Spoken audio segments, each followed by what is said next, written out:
अंतरिक्ष की अनंत गहराइयों से कोई रहस्यमय मेहमान हमारे सौरमंडल में दाखिल होता है। कुछ समय तक सूरज के बेहद करीब मंडराता है और फिर इतनी तेज रफ्तार से दूर चला जाता है कि उसे पकड़ना लगभग नामुमकिन है। लेकिन फिर भी वैज्ञानिक उसके पीछे भागना चाहते हैं। सवाल है, आखिर क्यों? क्या 3i एटलस सच में दूसरी दुनिया से आया कोई मेहमान था? क्या उस अनजाने मेहमान के बारे में कोई सीक्रेट जानकारी मिली है? 3i एटलस सूरज के पास इतने दिनों तक क्यों रहा? और अगर इंसान उसका पीछा करे तो उसे पकड़ने में कितने साल लग जाएंगे? हमारा सौरमंडल आमतौर पर अपनों से भरा होता है। ग्रह, चंद्रमा, क्षुद्र ग्रह और धूमकेतु जो सभी सूरज की परिक्रमा करते हैं।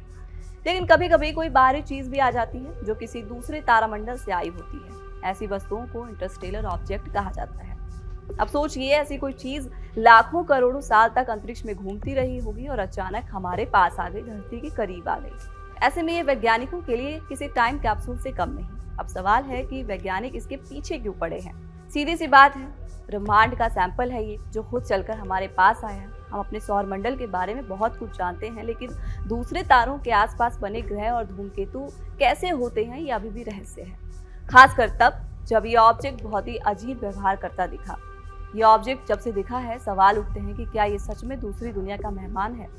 वैज्ञानिकों के अनुसार जवाब है हाँ, लेकिन फिलहाल साइंटिस्ट इसे नेचुरल ऑब्जेक्ट ही मान रहे हैं। लेकिन इसके एलियनशिप होने की अफवाहों ने भी खूब जोर पकड़ा हुआ है, क्योंकि इसने सूरज के पास जितना टाइम स्पेंड किया वो बहुत हैरान करने वाला था।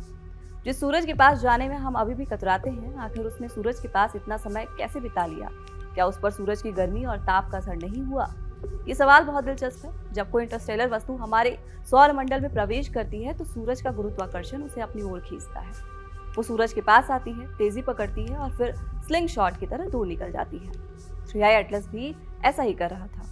अब सबसे बड़ी चुनौती है कि 3i एटलस हमसे बहुत तेज गति से दूर जा रहा है, लगभग 61 किलोमीटर प्रति सेकंड की रफ्तार से। इतनी तेज रफ्तार की कोई सामान्य अंतरिक्ष मिशन उसे पकड़ ही नहीं सकता। लेकिन वैज्ञानिक हार मानने वालों में से नहीं है। वे एक योजना बना रहे हैं उसे अंतरिक्ष में जाकर पकड़ने की। अगर मिशन 2035 में लॉन्च किया जाए तो अंतरिक्ष यान 3i एटलस तक पहुंच सकता है, लेकिन कब? जवाब है 2085 के आसपास, यानी कि लगभग 50 साल की यात्रा। हमारी सबसे दूर पहुंची अंतरिक्ष जांच भी इतनी दूर तक नहीं गई। आज तक इंसान ने जितनी दूर अंतरिक्ष में मशीनें भेजी हैं, वो भी इससे बहुत कम है। इससे पता चलता है कि ये मिशन कितना मुश्किल और ऐतिहासिक होगा। इस मिशन की कुंजी है ओबर्ट प्रभाव। वैज्ञानिकों की योजना है कि पहले अंतरिक्ष यान को बृहस्पति के पास भेजा जाएगा। वहां गुरुत्वाकर्षण से उसकी गति को बदली जाएगी और फिर उसे सूरज की ओर गिराया जाएगा। सूरज के बेहद करीब इंजन चलेंगे और फिर अंतरिक्ष यान जबरदस्त गति से बाहर निकल जाएगा। लेकिन बेहद करीब का मतलब क्या है? क्या बोलने और सुनने में ये जितना आसान लग रहा है, असल में उतना है?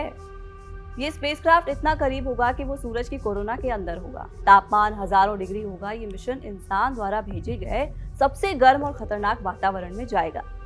लेकिन क्या हम 3i एटलस के पास रुकेंगे? जवाब है नहीं, ये पॉसिबल ही नहीं है। दोनों वस्तुएं इतनी तेज होंगी कि सिर्फ फ्लाई बाय संभव होगा, यानी अंतरिक्ष यान उसके पास से गुजरेगा, तस्वीरें लेगा, डेटा भेजेगा और आगे निकल जाएगा। अगर मिशन सफल हुआ तो ये इतिहास बदल सकता है। हम पहली बार किसी दूसरे तारामंडल से आए पदार्थ को करीब से देखेंगे, उसकी संरचना समझेंगे, ब्रह्मांड में ग्रह निर्माण की तुलना करेंगे।